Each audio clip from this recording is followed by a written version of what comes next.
એટલે એમને 7:30 નો ટાઈમ હોય એટલે આ બધા છોકરાને બહાર ઊભું રહેવાનું. 7:45 આવે ને બાળકો એટલે પછી 8 વાગે દરવાજો ખુલે. પ્રાર્થનાના સમયે નહીં ખુલે ભાઈ. એટલે વ્યવસ્થા ઊભી થાય છે મારે અહીંયા. તમારે વ્યવસ્થા. તમારું નામ શું સાહેબ? નારસંગભાઈ ડોડિયા. નારસંગભાઈ, તો આ બધા છોકરાને આ બજારની અંદર બહાર ઊભું રહેવાનું. 8 વાગ્યા સુધી ઊભું રહેવાનું. પ્રાર્થના પૂરી થાય ને ત્યાં સુધી ઊભું તો રહેવાનું. પ્રાર્થના પૂરી થાય પછી આ છોકરાને સરકારી સ્કૂલની અંદર પ્રવેશ મળશે?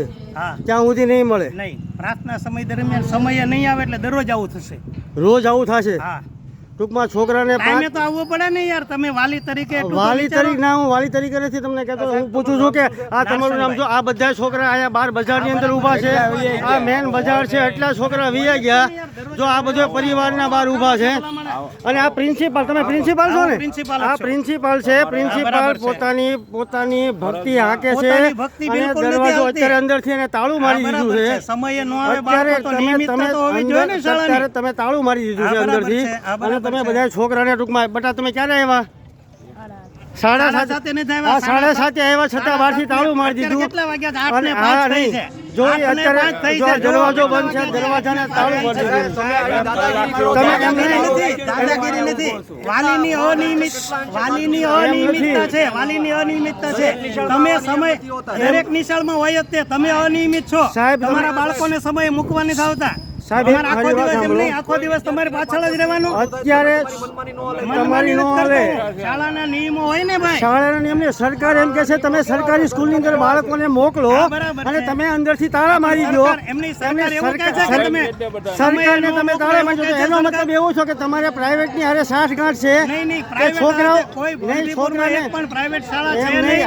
આ નિયમિત શરૂ છે ને એટલે શાળા. એક પણ પ્રાઇવેટ શાળા એટલે જ તમારે પ્રાઇવેટ શાળા કરાવવાની છે ને? નહીં, પ્રાઇવેટ શાળા એટલે જ નથી. તમે તાળા મારી દો છો સ્કૂલની અંદર એટલે તમારે પ્રાઇવેટ શાળા ચાલુ કરાવવાની છે. શાળા શરૂ કરાવવાની તો તમે સાહેબ આવી દાદાગીરી ન કરી શકો. આ તમારી એમ નહીં,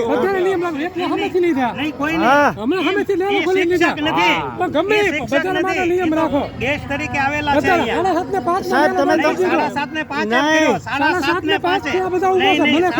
7:05 કર્યો મેં. તમે તમારી સાહેબ ઘરની ધોરાજી નો આંકો. ધોરાજી બિલકુલ નહીં. આ સરકારી, આ તો સરકારની છે. તો પણ આ વિદ્યાર્થીઓ એટલા બધા બહાર ઉભા રહે. તમે આ પબ્લિક આમ જોવો તમે. એમ નહીં, આ બધા એમ નહીં, આ બધા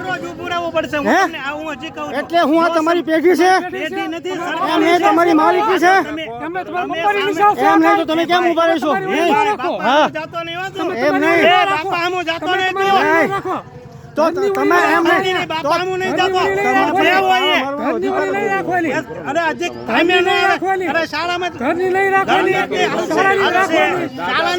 શાળાની છે. બાળક નહીં આવે એટલે દરરોજ